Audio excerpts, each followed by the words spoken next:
Hello friends, Hindu धर्म में त्रिदेवों में भगवान शिव को सबसे शक्तिशाली व महत्वपूर्ण माना गया है। भगवान शिव की विभिन्न लीलाएं हमेशा से ही विचित्र व कौतूहल का विषय बनी रही हैं। शास्त्रों में भगवान शिव के कई रूपों का उल्लेख मिलता है, जिनमें से भगवान शिव का एक रूप नटराज भी है। भगवान शिव के आनंदमय तांडव के रूप को नटराज कहा जाता है। वैसे तो हम सभी ने भगवान शिव के नटराज रूप को कई बार देखा ही होगा, किंतु क्या आपने ध्यान दिया है कि नटराज की प्रतिमा के पैरों के नीचे एक दानव भी दबा रहता है।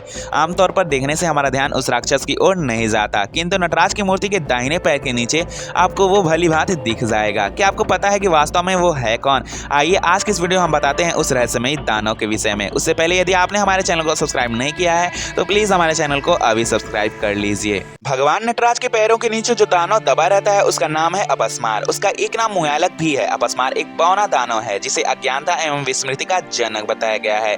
इसे रोग का प्रतिनिधि भी माना जाता है। आज भी मिर्गी के रोग को संस्कृत में अपस्मार ही कहते हैं। योग में नटराजन नामक एक आसन है जिसे नियमित रूप से करने पर निश्चित रूप से मिर्गी के रोग से मुक्ति मिल जाती है।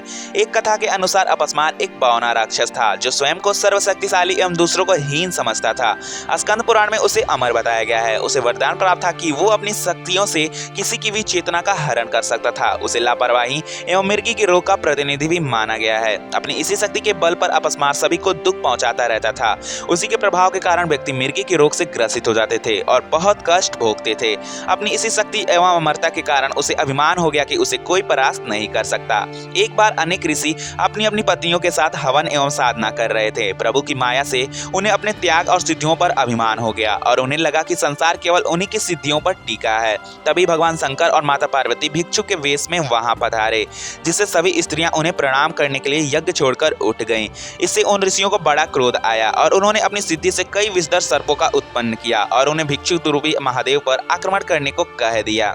किंतु भगवान शंकर ने सभी सर्पों का दलन कर दिया। तब उन ऋषियों ने वहीं उपस्थित अपस्मार को उन पर आक्रमण करने को कह दिया। स्कंद पुराण में ऐसा भी वर्णित है कि उन्हीं साधुओं ने अपनी सिद्धियों से ही अपस्मार का सृजन किया था।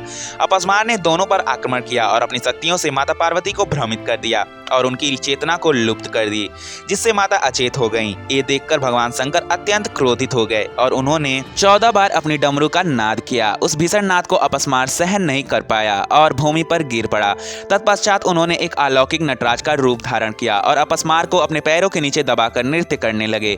नटराज रूप में भगवान शंकर ने एक पैर से उसे दबाकर तथा एक पैर उठाकर अपस्मार की सभी शक्तियों का दलन कर दिया और स्वयं संतुलित हो स्थिर हो गए। उनकी यही मुद्रा अंजलि मुद्रा कहलाई। उन्होंने उसका वध इसीलिए नहीं किया क्योंकि एक तो वो अमर था और दूसरा उसके मरने पर संसार से उपेक्षा का लोप हो जाता, जिससे किसी भी विद्या को प्राप्त करना अत्यंत सरल हो जाता। इससे विद्यार्थियों में विद्या को प्राप्त करने के प्रति सम्मान समाप्त हो जाता। जब उन साधुओं ने भगवान शंकर का वो रूप देखा तो उनका अभिमान समाप्त हो गया और वे बारंबार उनकी स्तुति करने लगे। उन्होंने उसी प्रकार अपस्मार को निष्क्रिय रखने की प्रार्थना की ताकि भविष्य में संसार में कोई भी इसकी शक्तियों के प्रभाव में न आए। नटराज रूप में महादेव ने जो 14 बार अपने डमरू का नाद किया था उसे ही आधार मानकर महर्षि पाणिनि ने 14 सूत्रों वाले रुष्टाध्यायी माहेश्वर सूत्र की रचना की।